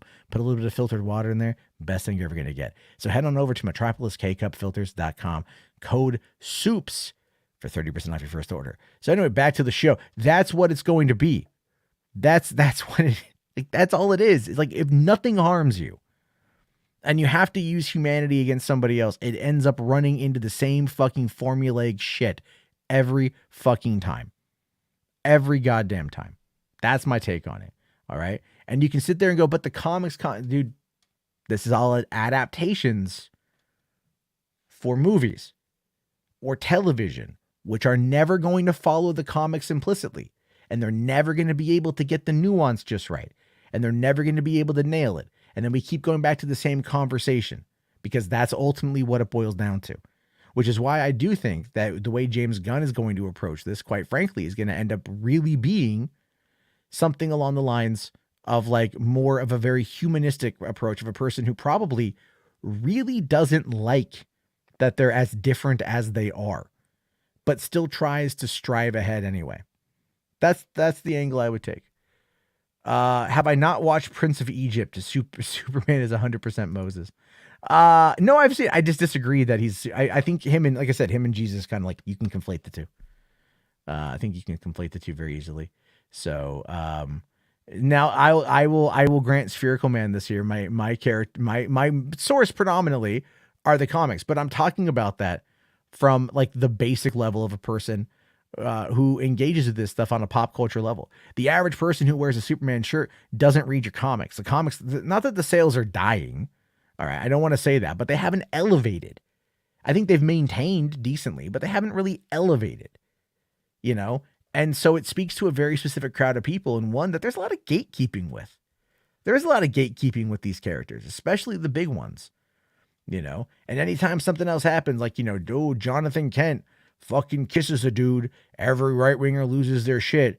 God, what would have happened if there was a panel where his boyfriend just nutted in his mouth? These guys would have committed seppuku. You know what I'm saying? But the comics are only adaptations at the end of the day. And so what we're looking at here, what's going to speak to the fucking masses, is what it is. Jarbo is too cool for comics. I'm not too cool for comics. I love comics, man. I'm just saying, I was like talking about the adaptation side of things. Anyway, Moisture here says, I don't think Superman needs to be depowered. Thor is a god. It has an interesting arc. I think what you want is a deeper storytelling and character breakdown. Yeah. I mean, sure. But I mean, even Thor has got limitations, right? Thor has got limitations. What exactly is going on with fucking, you know, Superman? Jesus doesn't really have limitations. Superman doesn't really have a limitation. Well, no, Jesus did. I mean, he got like, you know, he didn't have invulnerability. But he did have regenerative processes, you know. He was able to spawn back in 3 days later. That spawn counter was a real bitch, though, right? Fucking hell. Goddamn. Who programmed a 3-day wait period? Jesus Christ. Tencent? Anyway. But thank you very much for that one, though. But I do want to see a better character breakdown and better storytelling. And like I said, that's how I view the other shit, right? I have made some enemies for the night. That's fine. That's fine. Take the L. I don't take the L. I have nothing. It's an opinion. I can't take an L over an opinion. I have yet to see an argument that warrants me taking an L. I see a lot of emotional responses, and that's great. Emotionally respond. All right. Right. A Superman hates the right. No, Superman hates the far right, but being conservative and far right are not fucking mutually inclusive, RJ. All right. They're not mutually inclusive. Superman is very much based around conservative American ideologies. All right. Like, he very much is. They might write him a little bit differently, but the whole truth, justice, and American way thing is very much a conservative mindset. So yes, he's very conservative in the way that he is portrayed, you know, very much so. You got to understand that you can be conservative and not a dick. I think, you know, Twitter has maybe not shown that, but you can do it. I didn't say he's a Republican nut job, did I? But you know what? Frank Miller's The Dark Knight Returns showing Superman working as almost like a hitman, as an enforcer for fucking Nixon. Fucking fascinating. That was interesting. And then Batman came in and walloped his ass and shit, you know? Anyway. I'm so behind on the chat. You guys are just fucking like going crazy and everything else.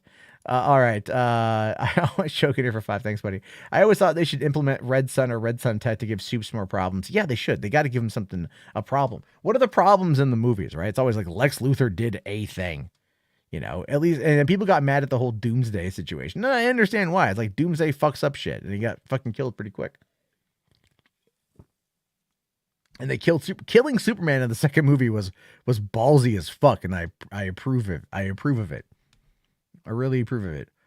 You know, but it's kind of like, again, like I said, I've been having probably like more fun watching horror movies recently than I have I have watching a lot of the superhero content. It's not to say that I'm over it, not to say that I don't ever want to watch it again. I definitely you know, like this stuff, but it's just, I feel like it's just man, I just kind of feel like certain things have gone the fuck downhill in regards to these main characters. I think like some of the other ones are more interesting. I'm trying to find if I can find. I saw the GIF the other day. I didn't save it. I should have saved it, but I didn't save it. Let me see if I can find this here. If I can find this one here. He did this one. Anyway. Damn it, son of a bitch. Well, I can't find the GIF. I wish I could. It's from Terrifier 2. There's a Terrifier 2 GIF that is just, it's so fucking great. Out of all things in Terrifier 2, it's a great GIF, but I think that's, for me, that's really what's been pointed out to. All right, here, let's see. Let me play catch up here. You guys are mad. All right, Just Revives, thank you. It says DC Animation has better writing and storytelling. Damn, I want a live action Under the Red Hood. They really need to. They really need to do that. They absolutely need to do that kind of shit, right? Like if they need to start embracing that stuff. I really believe that. And I think that would be better for them if they actually did. I think if they embraced it, and so I said they should definitely go through and get rid of, like, start building out more of an animated like an animated universe of films, because I think a lot of people out there are gonna get a fucking kick out of them, and again, everyone out there really seems to like it. Okay, here we go. Yeah. I'm going to show you guys. I want to show you guys this. This if I can get it to work. We'll see if I can pull it up here. There we go. I'll pull a new tab. This is what I'm talking about. Like, I don't know why. I just thought about this. I wanted to laugh about this. If you guys have seen Terrifier 2, that is one of the best fucking games. I'm just saying, I'm kind of all over the place in that, I'll fully admit, but like that to me cracks me up, man. I had to go find this on 4chan real quick, but just like, I mean, like, I don't know, like that to me is like way more interesting, like so much other shit these days. It's just like, but I agree about wanting the Under the Red Hood thing. All right. Thank you. Yeah. Oversaturation plus online drama. 100%, Taylor. 100%, So here, I mean, ultimately, I'd rather. Garrick here says John Campea isn't a fan of the DC animated stuff, and he has said that they shouldn't be involved in the live action movie. See, I agree. I'm the opposite on that. I really am the opposite on that one. I feel that they should focus more on that one there. Music Manager says that's a great scene. That is a great scene. It is a great scene with art. The one with the flower glasses is good too. Yeah. That scene was just so fucking weird. So weird how that scene was. I really enjoyed it. Fucking who doesn't love Terrifier? Actually, a bunch of people hate that movie. I don't quite know why. But to me, it's hysterical. It's all fun. It's all fun and games, you guys. All right, so let's move into to a couple DC things today. DC things we're talking about. Let's see if StreamYard is picking itself back up again.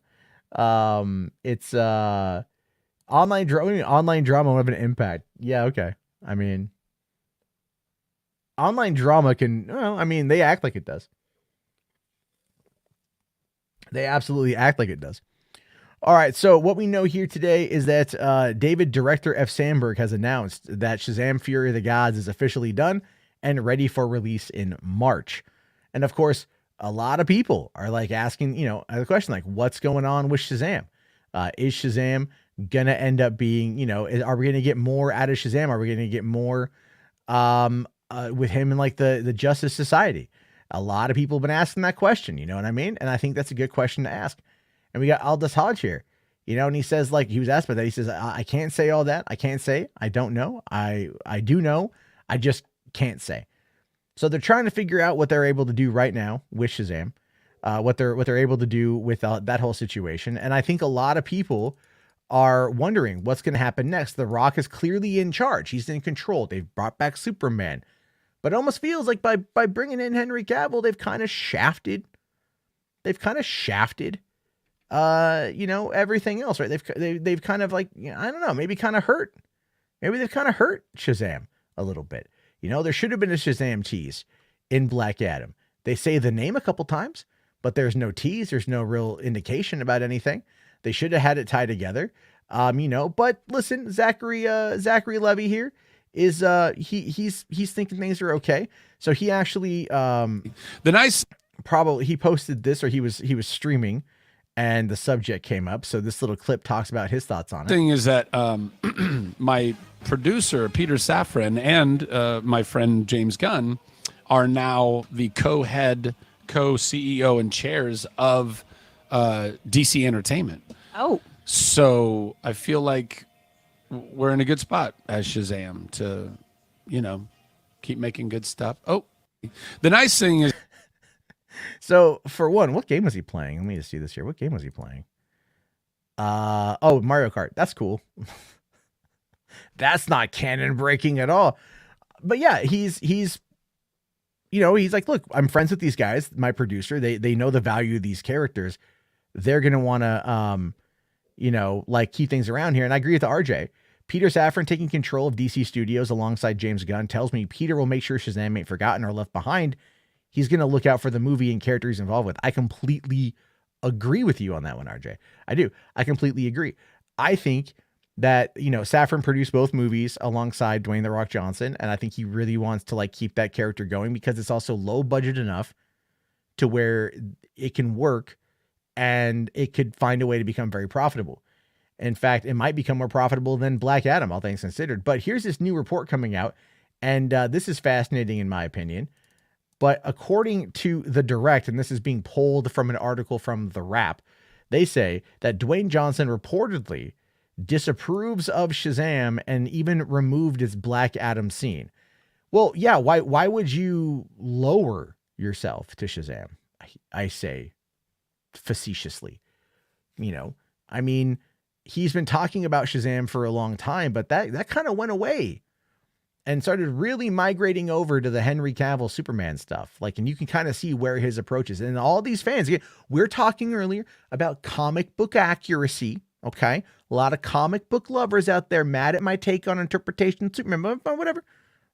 But a lot of other people have said Shazam is Black Adam is a Shazam villain. What's he doing wanting to go up against Superman? Doesn't seem to make any sense. Black Adam isn't a Superman villain. What's going on? That's a question, right? Vince here. Isn't Black Adam a Shazam villain? Absolutely. So again, when we talk about these things where it's kind of whatever, it is what it is. You can tell that he doesn't care about Shazam anymore. RJ here says, I don't think Dwayne wants to fight Shazam because Shazam is such a silly character in the first movie, and he wants Black Adam to be taken seriously and to be a bigger threat than he is. Yeah, no, you watch the movie, he ain't that big of a threat, dude. They literally cucked him at the end of the movie to keep him where he's at. They literally are just you don't get to leave. And he's all like, yeah, who's going to stop me? And they're like, here's this guy. And he's all like, oh, okay. But even he's like, oh, I can beat, I have magic, right? I have laser fingers. I have magic. I can beat Superman. Since Superman's only susceptible to kryptonite and fucking magic, apparently, it is what it is. It is what it is. So, but Shazam is supposed to be silly, says Anthony, because Shazam is also a child. Taylor here asking, is The Rock pulling a Fast and Furious again with the DCU? Yes, he probably is. To be fair, he probably is. One of the things too, in the Fast and Furious contracts is that he has it where he can't lose a fight. It's equal 1-to-1. So that's why the Hobbs and Shaw fights in Fast 8 were equal, because they each have the same stipulation in their contract because of ego and shit. You know what I'm saying? So it's yeah, it is what it is. But anyways, going back to this here, it says here, okay. So, however, those who have seen Black Adam would know that not a single direct mention of Shazam himself is made. This is a feat in and of itself, given how entwined with each character the two are in the comics. In fact, in the movie, Dwayne Johnson's villain gets to say Shazam is literally a plot point towards the beginning of the film, and one speared by the Justice Society of America as they attempt to defeat the powerful antihero.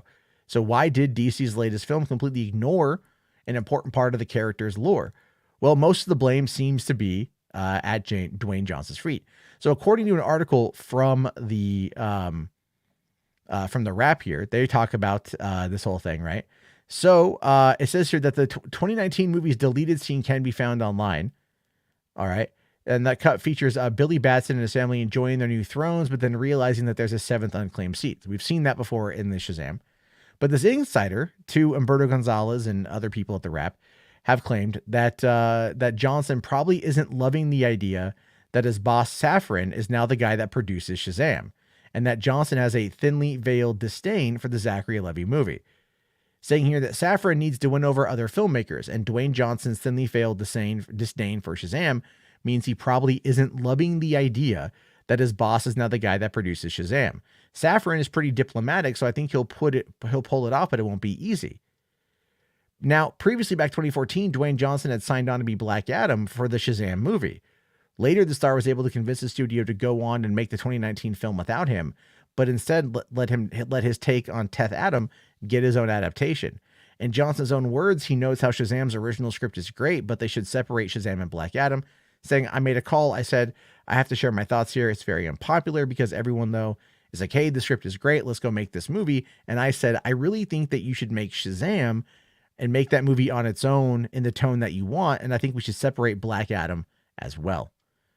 So he's clearly not wanted to play second fiddle, right? Okay. Oh, so sorry. Superman is not even vulnerable to magic anymore. He withstood Wonder Woman's lasso. Well, there you go.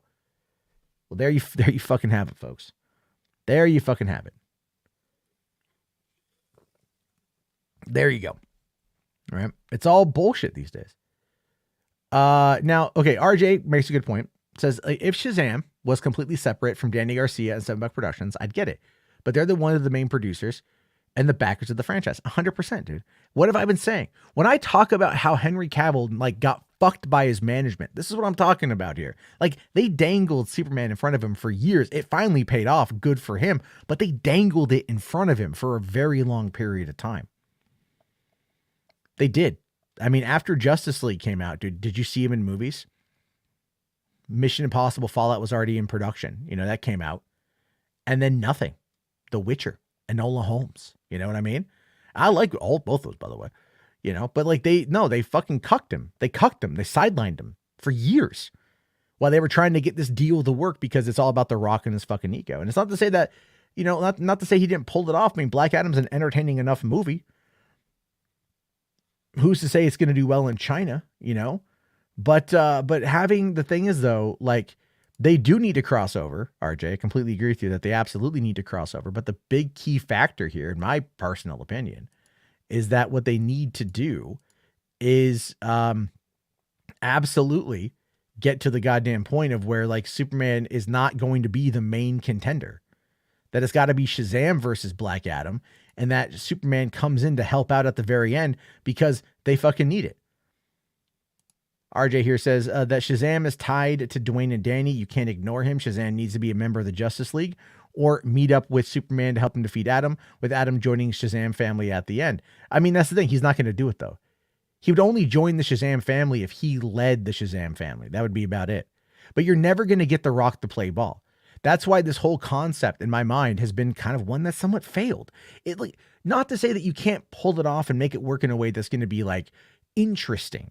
But when we're talking about the concept of an interconnected universe of characters that are being overseen by a very power-hungry, ego-driven producing former couple that are in business together in a number of different organizations, where it's XFL, fucking energy drinks, tequila, whatever, they don't want to play second fiddle. The Rock doesn't want to play second fiddle. He's like, I worked my way up to being the hero. I'm the main contender. This is who the fuck I am. And I demand that kind of respect. That is what he wants. That's what he believes he's going to get his hands on. The problem, though, is that the general audience of people out there have not flocked to Black Adam in the way that his fucking popularity would make you think so. As I keep saying all the time. What now? Look, if it's like Superman and Black Adam in the movie together, I do think that will do well. I think Rock being the franchise Viagra that we know that he is will do well to boost up Superman. But at the same time, as I have said, and I stand by this, people disagree, but it's okay. When Superman was confirmed to be in Black Adam at the cameo at the end of that fucking movie, and even though now Henry Cavill has confirmed it himself multiple times, we have a new DC head that's confirmed it. We have all these things that are happening. All these things that are moving towards there being way more Superman content. Henry Cavill is now officially done with The Witcher. Season 3 wrapped up right around the same time they filmed this fucking cameo. So he is done. They brought in Liam Hemsworth. He's out. Enola Holmes 2 comes out in a couple of days. He probably won't be back for Enola Holmes 3, considering the fact that if they're trying to push him out there as being a movie star now, they're going to want him in movies that are in theaters and big screens and not on streaming services and everything else. And they have to reinvent and rebuild Henry Cavill's image. But then again, him coming back as Superman did not in any conceivable way move that needle. As I said, it wasn't going to move that fucking needle. And it didn't move that needle. And the question you have to ask yourself, and I really want you guys to ask this question. The question you have to ask yourself is why? Why didn't it move that needle? This wasn't something that was hidden. This wasn't something that was kept away. This wasn't anything that was like kept until like the last minute. This was 10 days before the movie came out. This cameo appearance leaked online. 10 days we had that information. And the expectations of predictions dropped by 10 million. Did it meet those? Absolutely. Did they undercut it a little bit? Yeah, they did. But it still dropped what they thought it might have made. So it didn't move the needle. Whatever happens next, if it doesn't move that needle, and I'm hopeful that it does, but if it doesn't move that needle, we are going to be in a very, very, very interesting place with these characters. Because I'm telling you guys, I could see James Gunn and Peter Safran outright just like not signing Henry Cavill to a deal and going another direction. I could see that actually happening. I don't want it to happen, but I could see it happening. Because if they're going to look at this from the perspective of we need to produce content that a lot of people are going to be watching, that a lot of people are going to be vibing with, and they're not vibing with Black Adam. Because where do you take a character like that? If that character doesn't play ball, but you need him to play ball. If that character is trying to fight a hero that he's not the villain for, it's going to be confusing to some people. And again, if they don't build it up well enough, and this movie did not build it up well enough, at least in regards to its fucking story. All right. Like the action was cool, but there wasn't much of a plot. And that's the truth of it. That's the truth of it. But again, they overhyped this movie for so long and it delivered in some ways, but that big punch at the end, that big pow, pow, pow, pow, right? The big like, Black Adam, we gotta talk, motherfucker. You know, as you hear dun, dun, dun, dun, dun, dun, dun, dun, you know, you hear all that and then nothing. The movie had a decent drop off its second weekend. It's at 250 mil worldwide, but you're looking like, dude, Black Panther Wakanda Forever comes out in like quick, dude, quick. It's got like, it has whatever Black Adam is going to do. They keep announcing things. They keep saying like, Henry Cavill's back. We're going to do more with this, blah, blah, blah. Nothing is bringing people to the theater to see this movie. And it's like Rhea said earlier, the movie's been out for 2 weeks. She wants to go see it again, but it'll be on HBO Max soon enough. Now, that's the question. So, okay, RJ here says, Cavill would not leave The Witcher if he thought that there was even a possibility he wouldn't come back. Because Argyle's he's only a cameo. I had that confirmed to me. It's a subversive movie, except I don't think it's a cameo, right? I don't think it's a cameo. I've heard that from other people as well, but we also don't know anything about that shit. All right. And and I'm just going to say this, RJ, because every time we bring this shit up, we talk privately. You can fucking tell me, you can hit me up with your information and let me know. It's the same thing I said to somebody else too. If you're trying to play this, like, I know something you don't know sort of thing, if you want me to believe you, then tell me private. I'm not going to say what it is, but like confirm to me so that I can believe you. But coming in here and saying that ain't going to make me believe you. All right. Cause like, I know where you get some of your stuff from, but then you'll be like, oh, other things. You know what I mean? So it's like, just fucking tell me what it is. You can text me. You got my number. Something. If you want me to believe you, back it up. That's I have to ask that at this point in time. I just have to, you know. But again, we don't know anything about Argyle. Like, we know that there's a one image from the movie with Henry Cavill with that weird eraser head haircut. There is the cover of the book showcasing the spy Argyle with the eraser head haircut. And that's really about it. And it's a $200 million movie that Apple has picked up. That's basically about it. All right. So Benson here says Cavill left The Witcher for Bond, not Superman. He's still holding on to that one. He's still, I think he really wants to bet people about that. Benson very much is holding on to that. We'll have to wait and see. It's all kind of crazy. Command Unit here for 5. Thanks, buddy. It says The Rock isn't well known outside of the U.S. I only know about him because of his appearance in Corey in the House. You're telling me you haven't seen any of the Fast and Furious movies. You're telling you didn't see the cinematic masterpiece known as the Tooth Fairy. All right. Anyway, let's see here. Matt, wouldn't James Gunn have final say on who Black Adam fights? Now he would. Absolutely. Absolutely. Mo asking, do I got my XFL tickets? The answer to that is fuck no, dude. I don't care about XFL. I don't care about XFL. Let's see here. Our Goblin says, if they drop Cavill and still continue with Margot, then I'm done. I mean, that's like, dude, that the money is, you're talking about the money to make these movies, man. So there's that. Like, so, you know, right. Cavill is in the Guy Ritchie movie. He's also apparently attached to do Highlander, the Highlander remake, which had Stileski.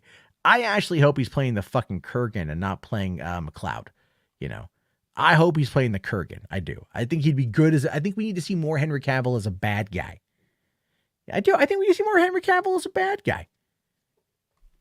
I don't hate The Rock. No, dude, I don't hate The Rock. But but I'm open about my opinions on this shit.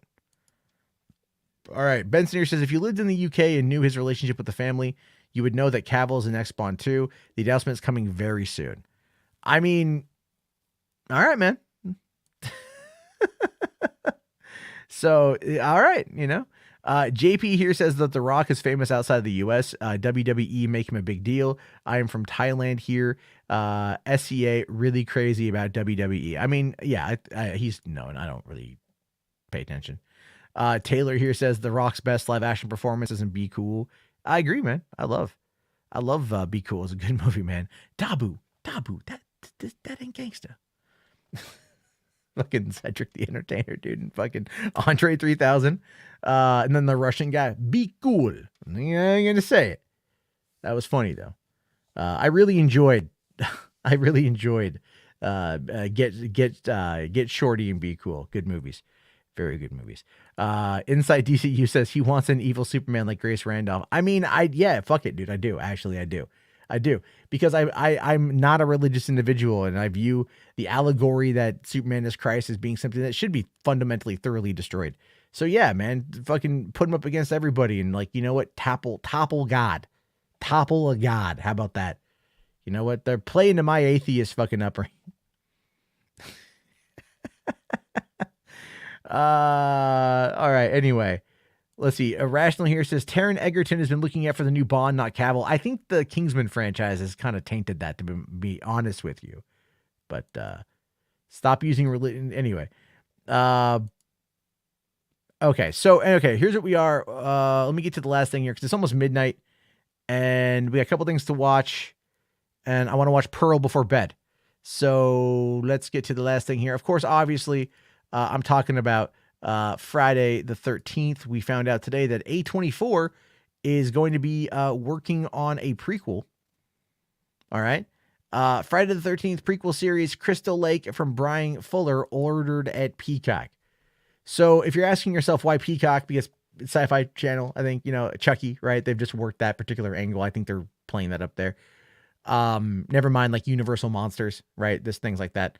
But Brian Fuller is an interesting choice, because I like, he did Hannibal and he did Pushing Daisies, and he had started work on Star Trek Discovery. I think Star Trek Discovery would have been far different with him versus Kiva Goldsman. But yeah, let's see what's going on with this here. Okay, so they've given a straight to series order for the show. Exact plot details are being kept under wraps, although it's being described as an expanded prequel. The show will be written by Brian Fuller, who is a showrunner and executive producer. Victor Miller, who penned the original film of the franchise, will also be executive producing, alongside with Mark Toberoff, Rob Barsamian, and A24. And A24 will be the studio behind the series. They said here that Friday the 13th is one of the most iconic horror franchises in a movie history, and we're dying to revisit the story with our upcoming drama series, Crystal Lake. We can't wait to get to work with Brian Fuller, a gifted visionary who I've had the pleasure of being a longtime friend and collaborator, along with our incredible partners at A24, in this updated version for Peacock that will be a thrill long-standing fans of the franchise. RJ here, kind of backing up what I'm thinking here. A24 producing this with Brian Fuller will be interesting. I think it's in good hands. Now, the joke I made today in the thumbnail is obviously pulling in from Lamb, which is an A24 film, and it's because A24 has a bit of a reputation. Okay. Like A24 has a reputation for kind of like the concept of elevated horror, the idea of like more of the metaphorical. Look at Midsommar, look at a bunch of their movies. Like they're not as, they make some money, but they don't all look at Men, for crying out loud. Like they're divisive movies. They're very divisive. I know they're meant to be thought provoking more often than not, but it's like, again, when we're talking about right now, where you've got a movie like Terrifier 2, which is like dominating in the indie market, and it actually pushed Top Gun Maverick out of the top 10 spot and all of those things. You got to look at it and just go like, yeah, these situations are definitely like, you gotta go for a more fan-based perspective with these movies. And look at Chucky, man. Look at Chucky, right? Chucky just wrapped up season 2. I haven't seen it yet, okay? But like, I've asked people, I'm like, what do you think of Chucky? How do you like Chucky? And a lot of them tell me, I get told it's excellent. It's funny, it's gory, it establishes the lore, it keeps it moving. Everything is great. It's so much fun to watch. It goes into like Cult of Chucky territory, Seed of Chucky territory. It just keeps the thing moving. It keeps it going.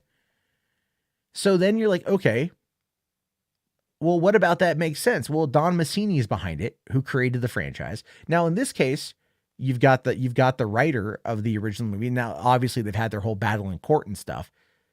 And if he's executive producing, he might have show notes, and so they might be trying to pick more of a plot that will, like, I'm wondering if it's going to be like less like Chucky and more like Bates Motel, is what I'm thinking. And looking at the fact that it's A24, I think it's going to be, I think it's going to end up being more like Bates Motel, which was a good show, but it may not be what Friday the 13th fans are looking for. You know what I'm saying? Let's see. Ryan here says, I think the Hereditary, at least people either like the first half more or the second half more. Yeah. Yeah. But yeah, Chucky is the best, man. You gotta watch it. I know I need to watch it. I want to watch it. So, and Nick Winstead here says, I've never seen more people walk out of a theater than I went to go see Lighthouse. I mean, there's that. Anthony here says, so we're not getting a Friday the 13th movie anytime soon. No, we were all hoping that they were going to be rebooting it, but nope, they're going prequel route. So yay on that one, I guess. But with any luck, we'll get what we get out of that one there. All right, let me just see here where we are. Okay. All right, so I know Ryan had brought up 2 shorts to check out. Hold on here. HRs for 5, thanks, buddy. It says, A24 stare into the distance while weird music plays. Yeah, that sounds about right. But it's, Lighthouse is a great movie. Who would walk out on it? I mean, I saw MacGruber in theaters and people walked out of that one. I fucking loved it, man. I would have loved to have gone seen Terrifier 2 and people walk out like after the bedroom scene. That would have been funny. I just sat in bed. Like I just sat in bed and enjoyed it. All right. So let's see here. Because of time constraints, Ryan, I'm just gonna get to the shorter one, the lights out. We'll do the other one tomorrow. So because I wanna actually like get to bed. Well, I want to go sit in bed and watch a movie and unwind. So I want to watch Pearl. So there's that. But okay, I gotta find we'll do that real quick here. Sorry guys, I gotta remember where all my tabs are. I have all these tabs and they're not in any way considered close together. So this is called Lights Out. This is a short. Looks good.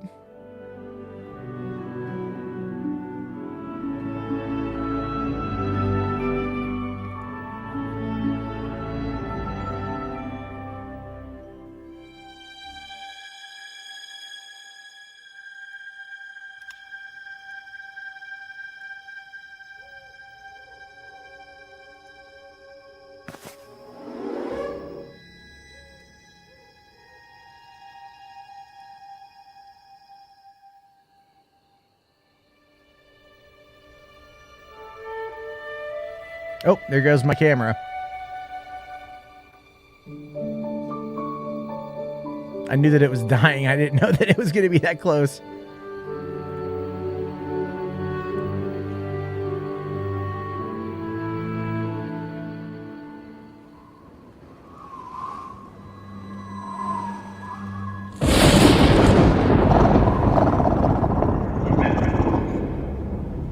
Ruh-roh.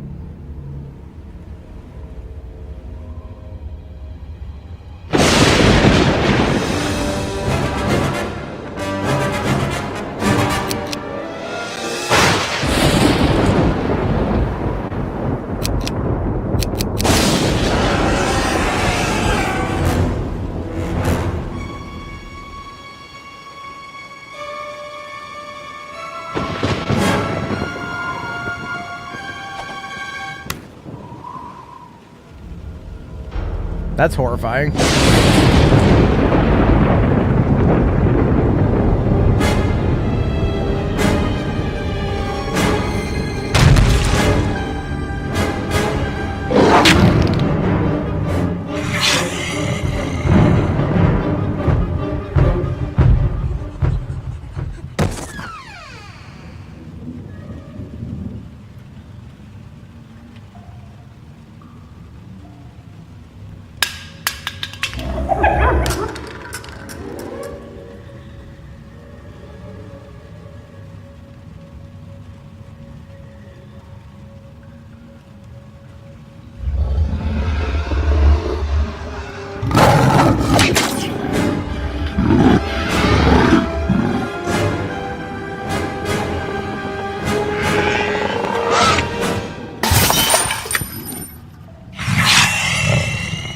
Yeah, take that, you fucking demon. Eat light.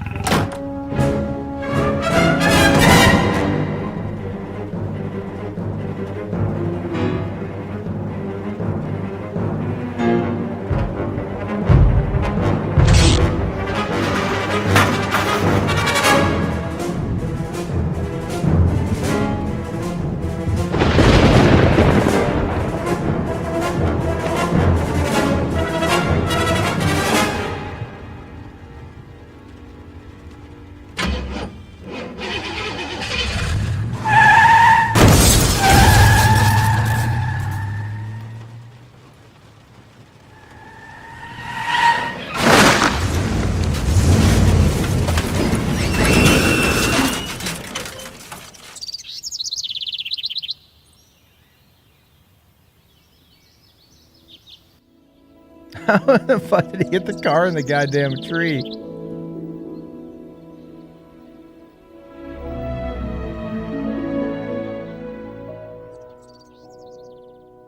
Oh, that's sweet. That was good. That was cute. What I liked about that is the fact that it, it's funny. Actually, we were talking about The Rock. There was a short, or an image of a child asleep and a teddy bear with a sword and shield protecting it from a demon or a monster.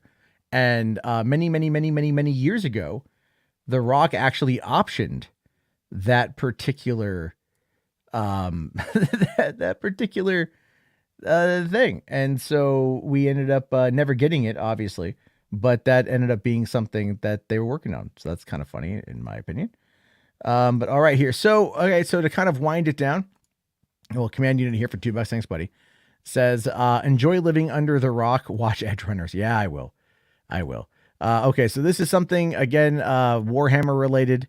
At the end of this here, we're going to check out the jaw-dropping displays at Warhammer World.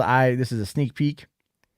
I know. How did he drive the car? No opposable thumbs. You know, it's a fucking animated short, dude. It's an animated short. You got to go with it. You got to roll with it. So much better than Chirpy. You're just saying that because I scarred you for life, Maverick. That's okay. That's okay, buddy. That's all right. All right, let's check this out here, because then I'm going to go watch me a horror movie. Leaving Warhammer World again. I gotta say, it was cool. We got the amazing Warhammer museum tour. You gotta kind of see it for yourself, because no video, no photo is gonna do that justice. That would have taken forever. This is where Henry Cavill comes to orgasm, guys.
Those do look really cool, though.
Yourself, because no video, no photo is gonna do that justice. It was just too cool. Yeah, until we see you next time, play on. Wow. Dude, that's fucking insane. That's just insane. Like, yeah, I mean, like, Henry Cavill, man, he's definitely gonna be in on that shit. But that's massive. That's dedication. That's money I certainly don't fucking have.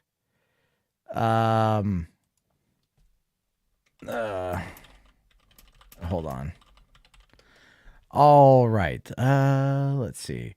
Well, guys, on that note, it is time for me to go to bed. I'm going to go watch Pearl. It is an hour and 42 minutes long. I just looked. I definitely want to see it. Let's see here. Troy Gunn says, my source told me Warner Bros. Discovery is two top directors, McQuarrie and James Gunn. Well, there you go. There you have it, man. There you go. There you have it, buddy. All right, everybody. Thank you again for hanging out tonight. I really, really, really appreciate it. Thank you guys very much for the support. Remember, we'll be back on tomorrow night. We'll try to cover a specific topic, have a bit more fun. It's going to be another night, you know. It is November 1st, which means that fucking goddamn Halloween season's over, folks.